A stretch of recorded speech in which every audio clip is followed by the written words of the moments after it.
एक ब्राह्मण उड़ीसा से तीर्थ यात्रा के लिए चलना चाहते थे, तो उनके मन में था कि अगर कोई सहयोगी मिल जाए, मैं बूढ़ा आदमी हूं, खूब धनी थे। तो एक गरीब नौजवान ब्राह्मण था, उससे कहा कि हमारी इच्छा हो रही तीर्थ यात्रा करें, पर मुझे कोई सहयोगी नहीं मिल रहा, हमारे पास धन है, क्या आप हमारा साथ देंगे, आप हमारे साथ तीर्थ यात्रा? तो उसने कहा बड़ी कृपा होगी, हमको तो कभी सौभाग्य नहीं सकता क्योंकि हमारे पास धन नहीं, आपके पास धन, मैं खूब आपकी सेवा करूंगा, तीर्थों के दर्शन होंगे, संत समागम होंगे, खूब तीर्थों। जब वृंदावन धाम आए तो उनका शरीर रुग्ण हो गया, वृद्ध थे, उसने बहुत सेवा की। तो उन्होंने विचार किया आज तक हमारे तो पुत्रों ने भी ऐसी सेवा नहीं की।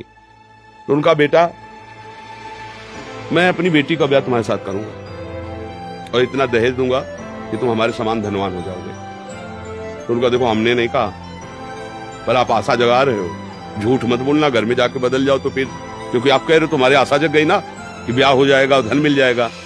तो गोपाल जी का मंदिर था, तो उनका मंदिर में खड़े होकर कहता हूं ऐसा कर दूंगा। और तीर्थों में गए, जब लौट के गए घर, अब वो बाट जो होता रहा गरीब ब्राह्मण, तो भैया बात की थी, तो 2-3 महीना हो गए, बूढ़े बाबा सनके ही नहीं। तो उनके पास हो गए और कहा आपको याद है तीर्थ यात्रा में जब आप वृंदावन धाम गए थे तो कहा था कि हम भगवान को साक्षी करके कहते हैं बेटी का ब्याह कर देंगे और दहेज में धन देंगे बड़े। तो उनके लड़कों ने कहा कि तुम्हें डंडा खाना है क्या, दरिद्र कहीं का, तो देख रहा है अपनी हालत, मेरी बहन के काबिल है। और बाप से कहा तुमने कहा था क्या?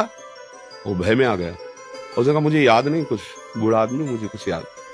वो जवान ने कहा देखो हम कहा था उस समय तुमसे कि हमारी कोई आशा नहीं, तुमने अपने आप हमसे कहा है, हमारी आशा जगा दी और फिर इसके बाद तुम नकार रहे हो, अब हम पंचायत डलवाएंगे। तो उस समय न्याय ग्राम पंचायत में प्रधान और ऐसे मुखिया जन करते थे, पंचायत लगाई, जवान आदमी था। तो पंचों ने पूछा, तो लड़के ने सिखा दिया भूल से भी आमद करे। तो उनका कि बूढ़ा हूं, मुझे कुछ याद नहीं, घटना याद नहीं मुझे, तो याद नहीं, भगवान को साक्षी करके कहा था। तो लड़के ने कहा अगर साक्षी दे दे भगवान आके ना, तो हमें बूढ़े से पूछने की जरूरत नहीं, तुम्हें बेटी का ब्याह दे देंगे, जितना कहोगे उतना दहेज दे देंगे, क्योंकि वो जानते थे कि मूर्ति कहीं चल के थोड़ी आती है। और इसको विश्वास था कि भगवान भगवान है, चाहे मूर्ति में हो चाहे चैतन्य घर में हो, तो सब में विराजमान है।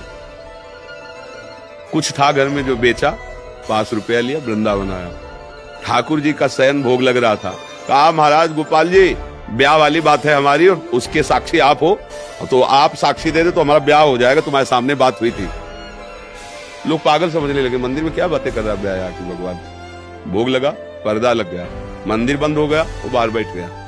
बीच बीच में सुनो हमारी बात सुन लो, आपको साक्षी देना पड़ेगा, आपको चलना पड़ेगा, आपके सामने बूढ़े बाबा ने कहा था। जब 10 बार रात्रि में, तो अंदर से आवाज आई मूर्ति कहीं चलती है, बाबरे कहीं के, तो उनका मूर्ति कहीं बोलती, जब बोल सकती तो चल भी सकती है। निकल के आ गए ठाकुर जी। अब गोपाल जी कोटि मन्मथ मन्मथ परम सौंदर्य, उनका तुम्हें इतना विश्वास है? बोले मुझे पक्का विश्वास था कि आप हमसे बात करोगे। तो प्रभु अब चल के देखो ब्याह वाली बात है ना, तो अब चल के आपको वहां साक्षी देना पड़ेगा। बोले चलेंगे तो, पर हम देखो वृंदावन के हैं तो हमें खान पान की बढ़िया, बोले हम बेच के पहले पैसा लाए, आपको रबड़ी रसगुल्ला जो कहोगे, अब ब्याह वाली बात इसलिए खवाते पियाते चलेंगे आपको, पर हमें पता कैसे चलेगा कि आप आ रहे हो? भगवान ने कहा पीछे मुड़ के मत देखना, मेरे पैरों की झनकार तुम्हें सुनाई दे, समझ लेना मैं आ रहा हूं। जहां भोग लगाना था वहां रुक जाता, भगवान को भोग लगाता, फिर चल देता, पीछे मुड़ के नहीं दे। जब नजदीक पहुंच गया उड़ीसा में, तो उसको लगा एक बार तो देखे कैसे चलते हैं भगवान, जब देखा तो खड़े भगवान। तो उनका चलो, बोले हमारी तुम्हारी शर्त थी। अब गांव के नजदीक आ गया था, बोले कोई हमारा हो गया काम, गांव पंचायत में गए, वो गोपाल जी साक्षी देने आए। अरे भागे सब लोग, दर्शन भगवान है, किसी की हिम्मत पड़ी साक्षी पूछने की। जब भगवान वृंदावन से चल के आए, विश्वास किया ना तो मूर्ति चल करके चले गए। विश्वास और भाव यदि हो जाए तो गुरु भगवान से भी बड़ी मान्यता इसीलिए दी गई। माया प्रपंच में मैं फंसा था, भगवान थे पर मेरा उद्धार नहीं हुआ, पर जब गुरुदेव ने वरण कर लिया तो फिर माया प्रपंच मुझे फांस नहीं पाई। और मोक्ष मूलम गुरु कृपा, उनकी कृपा से मैं मुक्त हो गया इस संसार से। हमें तुम्हें सबको जाना है, पर समय थोड़ा अलग अलग है, कब कौन कहां कैसे जाएगा ये निर्धारित है। देखो इसका नाम मृत्यु लोक है, मरना यहाँ कोई आश्चर्य की बात नहीं है, मरना तो सबको अपने अपने समय के अनुसार, कोई नहीं बचेगा, ये तो पक्का है ना, तो उसमें चिंता नहीं करनी, जो सत्य विषय है उसमें नहीं चिंता करनी। तो जो पधार गया अब उसके विषय में ज्यादा चिंता नहीं करना। मोह के कारण हम ऐसा चिंतन करते हैं कि हमारे आगे उनका चेहरा आता है, उनकी स्मृति में आप कभी नहीं आएंगे, कभी नहीं आएंगे, क्योंकि जैसे पीछे के आप माता पिता को याद करते हैं क्या, पीछे जन्म के, पीछे के घर परिवार को नहीं याद करते ना, ऐसे वो जीव जो स्त्री शरीर में तुम्हारी माँ बना के वो दूसरे जीव में गया, खत्म खेल तुम्हारा ऐसा। अब तुम उसको लिए बैठे रहो, राग नहीं, राग त्यागो। वर्तमान में जिसके माता पिता उपस्थित है खूब सेवा करो, या जो भी उपस्थित है परिवार, और शरीर छूटे तो इसका नाम मृत्यु लोक है, जाना है। रोने धोने की जरूरत नहीं, विवेक से सोचो, जाना है भाई, जाना है। वो हमारे नहीं थे, उनको जाना है, ये तुम्हारा नहीं है, ये छूटेगा।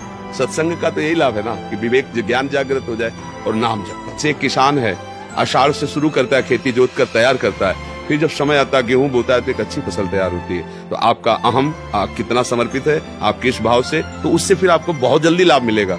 और ऐसे जेब में हम कंठी डाले हुए फौरन मंत्र दिया तुम नरक जाओ या स्वर्ग जाओ, वो बात अपने यहाँ ऐसा नहीं। ज्ञान दृष्टि से देखो तो भगवान ही भगवान है। तो फिर कहा क्यों गया कि गुरु भगवान से बढ़कर है? क्योंकि भगवान के रहने पर भी हम माया में फंसे हैं, लेकिन वही भगवान जब गुरु रूप से आ गए तो हमें माया मुक्त कर देते हैं। जिन भगवान के हृदय में रहने पर भी हम नाना प्रकार की वासना और प्रपंच में घसीटते चले गए, नहीं रोका, वही भगवान जब गुरु रूप से आए, वही भगवान, दूसरा नहीं, वही भगवान जब गुरु रूप से आए तो मुझे दलदल से निकाल लिया, माया मोह दलदल से। इसलिए मान्यता हो जाती है कि भगवान से भी बढ़कर हमारे गुरुदेव भगवान है।